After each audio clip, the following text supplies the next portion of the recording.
Hi hello ಎಲ್ಲರಿಗೂ ನಮಸ್ಕಾರ. Welcome to busy life with Bengaluru. ಎಲ್ಲರೂ ಹೇಗಿದ್ದೀರಾ? ಚೆನ್ನಾಗಿದ್ದೀರಾ ಅಂತ ಭಾವಿಸ್ತೀನಿ. ಇವತ್ತಿನ ವಿಡಿಯೋ ಬಂದು ಚಂಪಕಧಾಮ ದೇವಸ್ಥಾನದ್ದು. ಇಲ್ಲಿ ಬೆಟ್ಟ ಕೂಡ ಇದೆ. ನಾನು ಹೋಲ್ಡ್ ವಿಡಿಯೋದಲ್ಲಿ ಹಾಕಿದ್ನಲ್ಲ ಬನ್ನೇರುಘಟ್ಟ ನ್ಯಾಷನಲ್ ಪಾರ್ಕ್ದು ಝೂದು, ಅದೇ ದಿನ ಈ ದೇವಸ್ಥಾನಕ್ಕೆ ಕೂಡ ಹೋಗಿದ್ವಿ. ಆನ್ ದಿ ವೇನಲ್ಲೇ ಸಿಗುತ್ತೆ ಚಂಪಕಧಾಮ ದೇವಸ್ಥಾನ. ದಯವಿಟ್ಟು ಝೂದು ವಿಡಿಯೋ ಯಾರ್ಯಾರು ನೋಡಿಲ್ಲ ಎಲ್ಲರೂ ಕೂಡ ನೋಡಿ. ತುಂಬ ಚೆನ್ನಾಗಿದೆ, ತುಂಬ ಇನ್ಫಾರ್ಮೇಷನ್ ಇದೆ ಆ ವಿಡಿಯೋದಲ್ಲಿ. ಝೂ ಎಲ್ಲ ನೋಡ್ಕೊಂಡು ಬರೋ ಅಷ್ಟೊತ್ತಿಗೆ ಆಲ್ರೆಡಿ 2 ಗಂಟೆ ಆಗಿಬಿಟ್ಟಿತ್ತು. ನಾವು ಹೆಂಗೂ ಬಂದಿದ್ದೀವಲ್ಲ ಅಂತ ಹೇಳ್ಬಿಟ್ಟು ಹಂಗೆ ದೇವಸ್ಥಾನ ನೋಡ್ಕೊಂಡು ಹೋಗೋಣ ಅಂತ ಬಂದ್ವಿ. ದೇವಸ್ಥಾನ ಅಂತೂ ತುಂಬ ಚೆನ್ನಾಗಿದೆ, ಬೆಟ್ಟ ಎಲ್ಲ ಇದೆ. ಆದರೆ ಮಧ್ಯಾಹ್ನ 2 ಗಂಟೆ ಆಗಿಬಿಟ್ಟಿತ್ತು. ಆದರೆ ದೇವಸ್ಥಾನ ಗರ್ಭಗುಡಿ ಮಾತ್ರ ಕ್ಲೋಸ್ ಆಗಿಬಿಟ್ಟಿತ್ತು. ದೇವಸ್ಥಾನ ಎಲ್ಲ ಓಪನ್ನೇ ಇತ್ತು, ಆದರೆ ಗರ್ಭಗುಡಿ ಮಾತ್ರ ಕ್ಲೋಸ್ ಆಗಿತ್ತು. ಹೆಂಗೂ ಬಂದಿದ್ದೀವಿ, ಮೇಲೆ ತನಕ ನೋಡ್ಕೊಂಡು ಹೋಗೋಣ ಅಂತ ಬಂದ್ವಿ. ಚೆನ್ನಾಗಿದೆ ದೇವಸ್ಥಾನ ಮಾತ್ರ. ಸ್ಟಾರ್ಟಿಂಗ್ ಹೋಗ್ಬೇಕಾದ್ರೆ ಈ ಥರ ಮೆಟ್ಲು ಹತ್ಕೊಂಡು ಒಳಗಡೆ ಹೋಗಬೇಕು.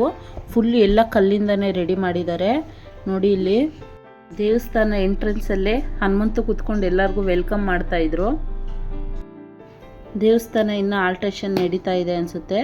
ತುಂಬ ಕಡ್ಡಿಗಳೆಲ್ಲ ಕಟ್ಟಿದ್ರು ನೋಡಿ. ಎಲ್ಲ ಫುಲ್ ಕಲ್ಲಿಂದನೇ ರೆಡಿ ಮಾಡಿದ್ದಾರೆ. ಹಳೆ ದೇವಸ್ಥಾನಗಳೆಲ್ಲ ಹಿಂಗೆ ಅಲ್ವಾ, ಕಲ್ಲಿಂದ ರೆಡಿ ಮಾಡಿರ್ತಾರೆ. ದೇವಸ್ಥಾನ ಮಾತ್ರ ತುಂಬ ಚೆನ್ನಾಗಿತ್ತು, ಕ್ಲೀನಾಗಿತ್ತು.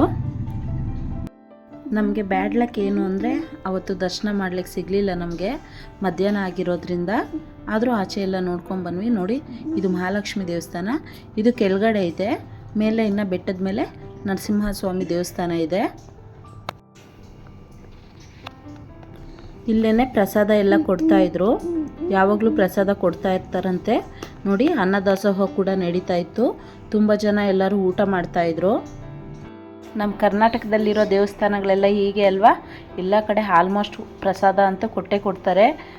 ದೇವಸ್ಥಾನದಿಂದನೇ ಗೇಟ್ ಇದೆ ಸೈಡಲ್ಲಿ, ಅದರಿಂದ ಆಚೆ ಹೋದರೆ ನೋಡಿ ಇಲ್ಲಿ ಲಕ್ಷ್ಮೀ ನರಸಿಂಹಸ್ವಾಮಿ ದೇವಸ್ಥಾನಕ್ಕೆ ಬೆಟ್ಟಕ್ಕೆ ಹೋಗೋಕ್ಕೆ ಇದು ಜಾಗ. ಮೆಟ್ಲು ಹತ್ಕೊಂಡು ಮೇಲೆ ಹೋಗಬೇಕು. ಎಂಟ್ರೆನ್ಸ್ ಎಲ್ಲೇ ಈ ಥರ ನಾಗರ ಪ್ರತಿಷ್ಠಾಪನೆ ಆಗಿದೆ ನೋಡಿ, ಬಳೆಗಳಿದೆ. ಮತ್ತು ಗಣೇಶನ ದೇವಸ್ಥಾನ ಕೂಡ ಇದೆ ಕೆಳಗಡೆನೆ. ಇದು ಕೂಡ ಚೆನ್ನಾಗಿದೆ, ಅದು ಕೂಡ ಚಿಕ್ಕದಾಗೆ. ಗಣೇಶಂಗೆ ನಮಸ್ಕಾರ ಮಾಡಿ ಬೆಟ್ಟ ಹತ್ತಕ್ಕೆ ಸ್ಟಾರ್ಟ್ ಮಾಡಿದ್ವಿ.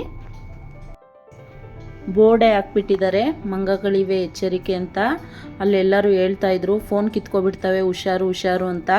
ನಾವು ನೋಡ್ಕೊಂಡೇ ಹತ್ತುತ್ತಾ ಇದ್ವಿ. ಪ್ಲೇಸ್ ಮಾತ್ರ ತುಂಬ ಚೆನ್ನಾಗಿದೆ. ಆದರೆ 4 ಗಂಟೆ ಮೇಲೆ ಬಿಸಿಲು ಕಮ್ಮಿ ಇರೋ ಟೈಮಲ್ಲಿ ಹೋದರೆ ಇನ್ನೂ ಚೆನ್ನಾಗಿರುತ್ತೆ. ನಾವು ಬಿಸಿಲಿರೋ ಟೈಮಲ್ಲಿ ಹೋಗಿರೋದ್ರಿಂದ ಕಾಲೆಲ್ಲ ತುಂಬ ಸುಡ್ತಾ ಇತ್ತು. ಅಷ್ಟೊಂದೇನು ಮೆಟ್ಲೆಲ್ಲ ಇಲ್ಲ, ಕಮ್ಮಿನೇ ಇದೆ, ಯಾರು ಬೇಕಾದ್ರೂ ಹತ್ಬೋದು. ಬೆಟ್ಟದ ಮೇಲಿಂದ ನಿಂತ್ಕೊಂಡು ನೋಡಿದ್ರೆ ಅರ್ಧ ಬೆಂಗಳೂರೇ ಕಾಣಿಸ್ತಾ ಇದೆ ಅನ್ನೋ ಫೀಲ್ ಆಗುತ್ತೆ. ಅರ್ಧ ಭಾಗ ಮೆಟ್ಲು ಮಾಡಿದ್ದಾರೆ, ಇನ್ನು ಅರ್ಧ ಭಾಗಕ್ಕೆ ಈ ಥರ ಬೆಟ್ಟದಲ್ಲೇ ಕೊರೆದಿದ್ದಾರೆ.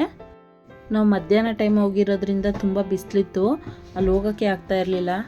ಹಂಗಾಗಿ ವಿಡಿಯೋ ಕರೆಕ್ಟಾಗಿ ಮಾಡೋಕ್ಕಾಗಿಲ್ಲ ಅಂದ್ಕೊತೀನಿ. ಆದರೂ ಆದಷ್ಟು ಕವರ್ ಮಾಡಿದ್ದೀನಿ ನೋಡಿ. ಮೇಲಿಂದ ನಿಂತ್ಕೊಂಡು ನೋಡಿದ್ರೆ ಈ ಥರ ಕಾಣುತ್ತೆ ವ್ಯೂ. ಇದು ಬೆಳಗ್ಗೆ ಹೋಗಬೇಕು, ಇಲ್ಲಾಂದರೆ 4 ಗಂಟೆ ಮೇಲೆ ಹೋಗಬೇಕು, ಅವಾಗ ಚೆನ್ನಾಗಿ ಕಾಣುತ್ತೆ. ಈ ದೇವಸ್ಥಾನದಲ್ಲಿ ಅಮಾವಾಸ್ಯೆ ಮತ್ತು ಪೌರ್ಣಮಿಗೆ ಪೂಜೆಗಳೆಲ್ಲ ತುಂಬ ಚೆನ್ನಾಗಿ ನಡೆಯುತ್ತಂತೆ. ಆವಾಗ ಜನ ಜಾಸ್ತಿ ಇರ್ತಾರಂತೆ. ಮಧ್ಯಾಹ್ನ ಟೈಮ್ ಕೂಡ ತುಂಬ ಜನ ಇರ್ತಾರಂತೆ. ಇವತ್ತು ಸ್ವಲ್ಪ ಕಮ್ಮಿನೇ ಇದ್ರು ಜನ. ಬನ್ನೇರುಘಟ್ಟಕ್ಕೆ ಹೋಗ್ತಾ ಆನ್ ದಿ ವೇನಲ್ಲೇ ಇರೋದ್ರಿಂದ ದೇವಸ್ಥಾನ ಹತ್ರದಲ್ಲೇ ಇದೆ. ಅಲ್ಲಿಗೆ ಹೋದವ್ರು ಇಲ್ಲಿ ಕೂಡ ಬಂದು ನೋಡ್ಬೋದು. ಬೆಟ್ಟದ ಮೇಲೆ ಇರೋದು ಲಕ್ಷ್ಮೀ ನರಸಿಂಹಸ್ವಾಮಿ ದೇವಸ್ಥಾನ. ಪ್ಲೇಸ್ ಮಾತ್ರ ತುಂಬ ಚೆನ್ನಾಗಿದೆ. ಎಲ್ಲರೂ ಕೂಡ ಒಂದ್ಸರಿ ವಿಸಿಟ್ ಮಾಡಿ. ವಿಡಿಯೋ ಇಷ್ಟ ಆದರೆ ಒಂದು ಲೈಕ್ ಮಾಡಿ, ಕಮೆಂಟ್ಸ್ ಮಾಡಿ. ದಯವಿಟ್ಟು ಎಲ್ಲರೂ ಕೂಡ ಸಬ್ಸ್ಕ್ರೈಬ್ ಮಾಡಿ ನೋಡಿ. ಬೆಟ್ಟದ ಮೇಲೆ ನಿಂತ್ಕೊಂಡು ನೋಡಿದ್ರೆ ಈ ರೀತಿ ಕಾಣಿಸುತ್ತೆ ನಮ್ಮ ಬೆಂಗಳೂರು. ಮಾರ್ನಿಂಗು ಮತ್ತು ಈವ್ನಿಂಗ್ ನೋಡಿದ್ರೆ ಇನ್ನೂ ಚೆನ್ನಾಗಿ ಕಾಣುತ್ತೆ. ಬೆಂಗಳೂರಲ್ಲೇ ಇರೋರಾದರೆ ಸಂಡೇ ಟೈಮು ಈ ಥರ ಎಲ್ಲ ಓಡಾಡ್ತಾ ಇದ್ದರೆ ಮಕ್ಕಳಿಗೂ ಕೂಡ ಒಂದು ಮೈಂಡು ರಿಫ್ರೆಶ್ ಆಗುತ್ತೆ. ಇದೇ ರೀತಿ ಇನ್ನು ಮುಂದೆ ಇನ್ಫಾರ್ಮೇಟಿವ್ ವಿಡಿಯೋ ಮಾಡ್ತಾ ಇರ್ತೀನಿ. ದಯವಿಟ್ಟು ನಿಮ್ಮ ಸಪೋರ್ಟ್ ನನಗೆ ತುಂಬ ಮುಖ್ಯ. ಎಲ್ಲರೂ ಕೂಡ ಸಬ್ಸ್ಕ್ರೈಬ್ ಮಾಡ್ಕೊಂಡು ವಿಡಿಯೋ ನೋಡಿ. ಇಷ್ಟೊತ್ತು ಟೈಮ್ ಕೊಟ್ಟು ನನ್ನ ವಿಡಿಯೋ ನೋಡಿರೋ ಎಲ್ಲರಿಗೂ ಕೂಡ ತುಂಬ ಧನ್ಯವಾದಗಳು. Thank you for watching.